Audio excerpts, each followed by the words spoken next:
He ruined our rehearsal dinner just because I was texting my ex behind his back for a few months. My name is Elise. I'm 29 years old, and right now, I'm sitting alone in a dimly lit corner of the restaurant where we had planned our rehearsal dinner.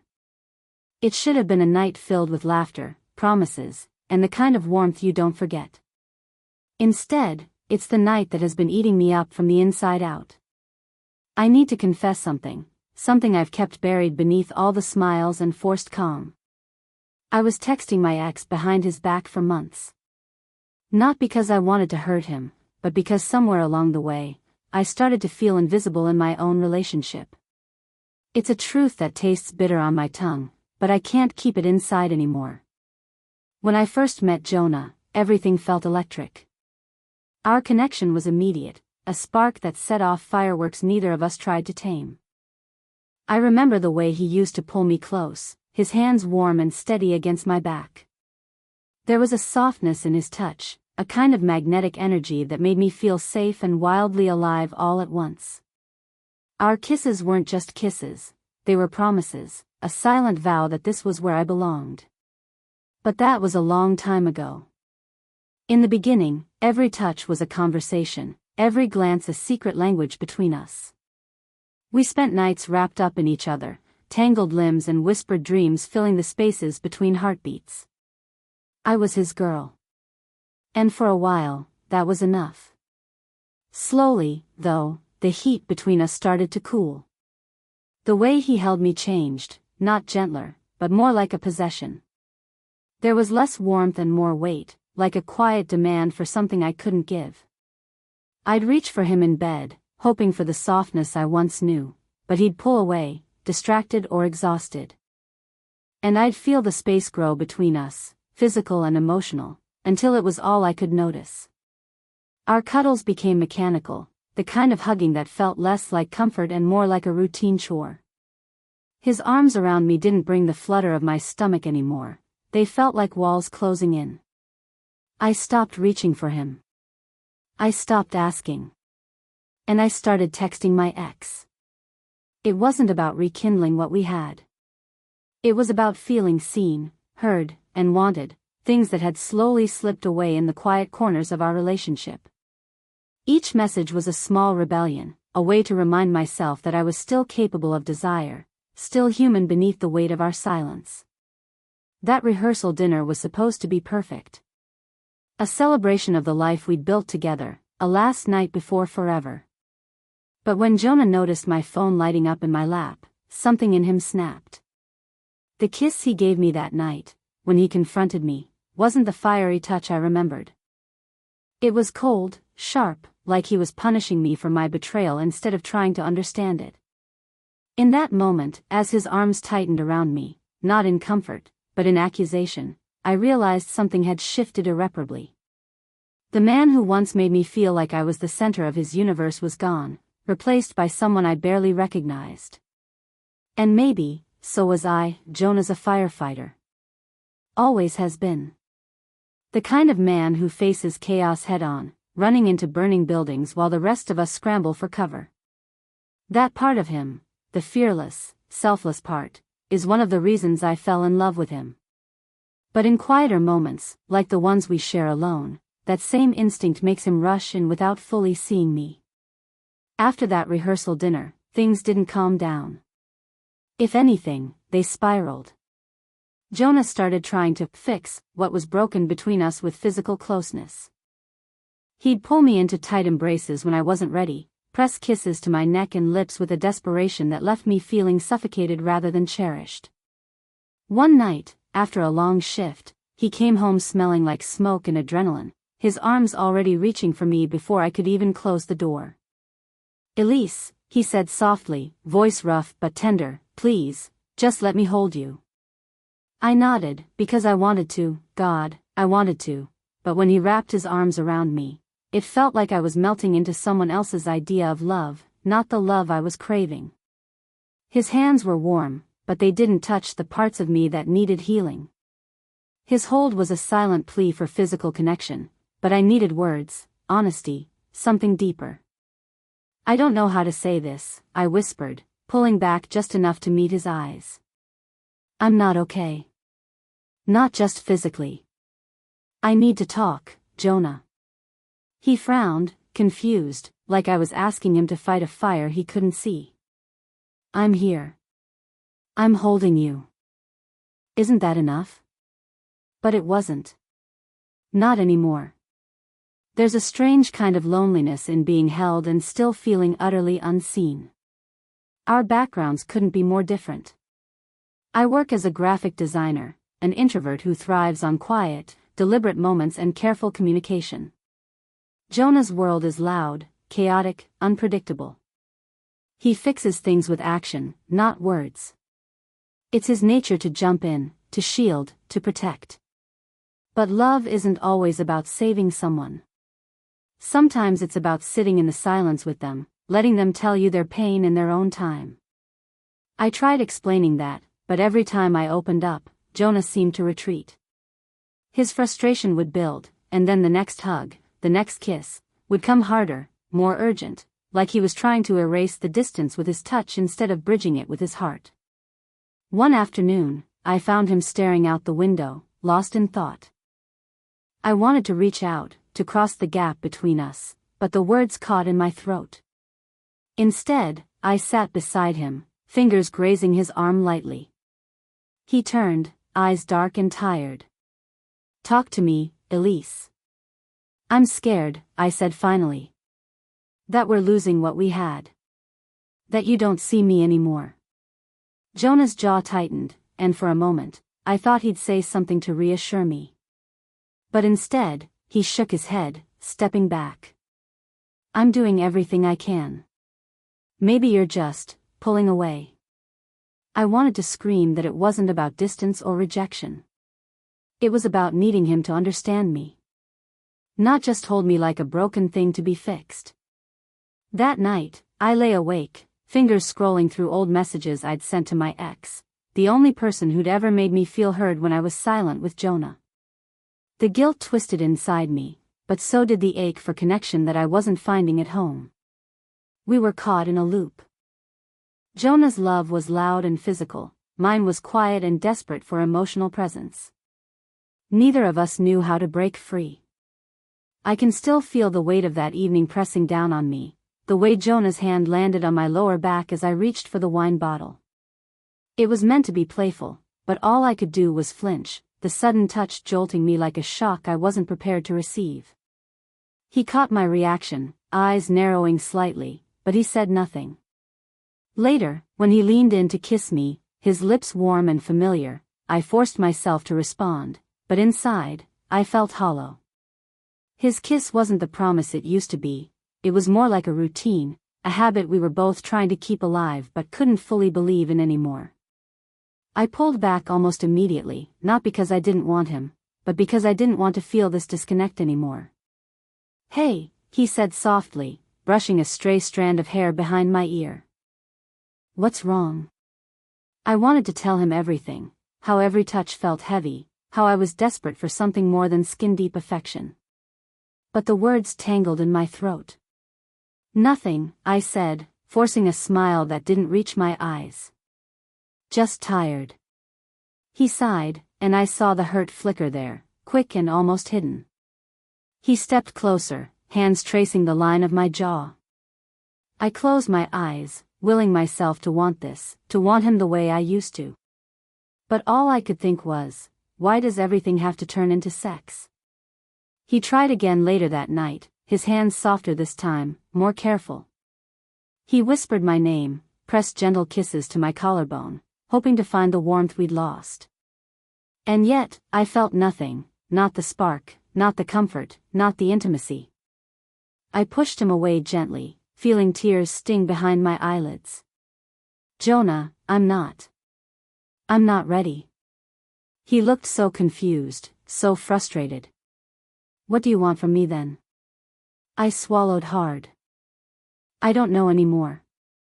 We stayed like that for a long time, two people aching, failing to reach each other across a widening gulf.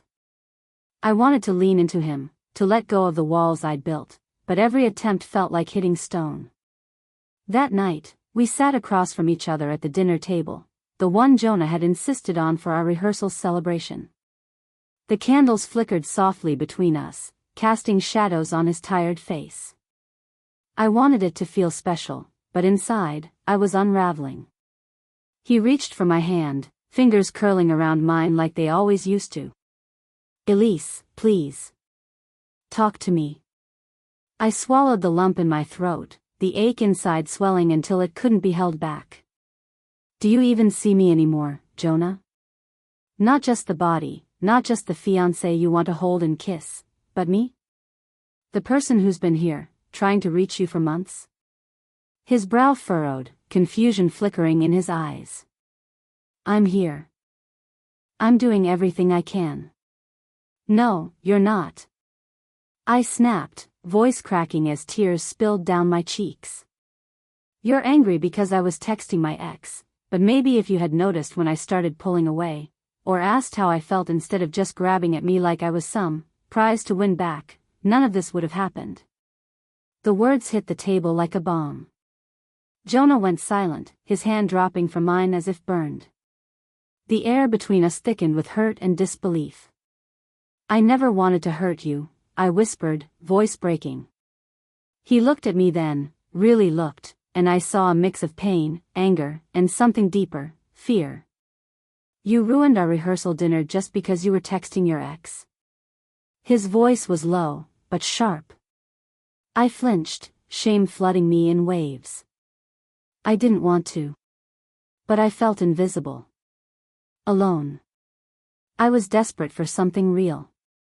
The silence that followed was deafening. I felt like a stranger in my own life, trapped in a moment that was supposed to mark the beginning of forever but instead exposed how far apart we drifted. When I finally left the table, I collapsed onto the couch, head in my hands. The guilt was suffocating. How had it come to this? How had I become someone who betrayed the man she loved just to feel seen? And what did that say about us, about me? I hated myself in that moment. For lying. For hurting Jonah. For breaking the trust we'd built. But most of all, I hated the emptiness that had pushed me to reach for something I shouldn't have. As I sat there, tears drying on my cheeks, I wondered if we could ever find our way back, or if this was the fracture that would finally break us apart. Days passed. Or maybe it was weeks. Time blurred into a gray haze, each moment heavier than the last. Jonah and I became shadows of the couple we used to be, sharing the same space but drifting further apart with every silence. He stopped reaching for me. His laughter, once easy and bright, was now rare, like a fading echo of better days. When he looked at me, his eyes held a quiet sadness that made my chest ache. It wasn't anger anymore. It was pain. And I realized, maybe for the first time, that he was hurting too, not just because of what I'd done, but because he'd lost the woman he thought he knew. Some nights, I'd catch him staring out the window, jaw clenched, hands trembling slightly as if wrestling with his own demons. I wanted to ask him what was wrong, to reach across the distance between us and pull him close. But the words felt heavy, tangled in the guilt knotting my stomach. I missed him. God, how I missed him. But I didn't know how to fix this. How to bridge the silence that had swallowed us whole. When he finally spoke, his voice was quiet, cautious. "Elise, are you okay?" I wanted to say yes. I wanted to believe we could get back to what we had. But the truth was raw and fragile. "I don't know." His eyes searched mine, vulnerable and tired. "Me neither." We sat there, the space between us filled with all the things we couldn't say. I saw the weight he carried, not just the firefighter who saved others but the man struggling to save us. And I saw myself, caught between guilt and longing, unsure if I could be the woman he needed me to be. One night, alone in our bed, I traced the lines of his face in the darkness. I remembered the way his touch used to make me feel safe, desired, alive. But now, it only reminded me of everything we'd lost. I had a choice to make. Could I fight for us, face the pain, and try to rebuild what was broken? Or was this the end of the road, the moment when two people realize they've grown too far apart? I didn't have the answer yet. But I knew one thing: I wasn't ready to give up. Not yet. The morning light spilled through the curtains, casting soft shadows across the room. Jonah was asleep on the couch, his face relaxed in a way I hadn't seen in weeks. I sat quietly beside him, watching the steady rise and fall of his chest. It was the kind of peace that felt fragile, like a whispered promise rather than a certainty. We'd talked the night before, really talked, for the first time in what felt like forever. No accusations. No shouting. Just honesty, raw and unfiltered. I told him about the loneliness that had crept in, about the nights I'd felt unseen, about the desperate texts I'd sent to my ex, not to reignite something old, but to remind myself I was still alive beneath the cracks. Jonah listened. He didn't interrupt or defend. He just held space for my pain, and in that silence, I felt a small flicker of hope. He shared too, the weight of trying to be the strong one, the firefighter who saves others but can't always save himself. The exhaustion of carrying a love that felt like it was slipping through his fingers. The guilt of pushing me when I needed him to pull me closer instead. We agreed to take things slow. To rebuild not just the physical connection, but the emotional one we'd lost. We set boundaries, no more silent touches meant to fix what words couldn't. Instead, we promised to speak, even when it was hard. To ask for what we needed without assuming the other could read our minds. That morning, I reached out and brushed a stray curl from his forehead. He stirred, eyes fluttering open, and without a word, pulled me into a gentle hug. No urgency. No pressure. Just the warmth of two people trying to find their way back to each other. It wasn't perfect. It wasn't the fiery passion we once had. But it was real. And for now, that had to be enough. Because sometimes, love isn't about grand gestures or fireworks. Sometimes, it's about the quiet moments, the shared breaths, the soft touches, the willingness to stay even when it hurts. As Jonah drifted back to sleep, I rested my head on his shoulder, feeling the steady beat of his heart beneath my ear. We were broken, but maybe, just maybe, we weren't beyond repair. If you'd asked me a year ago what love looked like, I'd have painted you a picture of fireworks and whispered promises, of hands that fit perfectly and kisses that left you breathless. I thought love was something that just happened, that it was enough to want someone, to hold them close and believe forever was guaranteed. But I was wrong. Love isn't always beautiful. Sometimes it's messy and complicated and full of mistakes you never meant to make.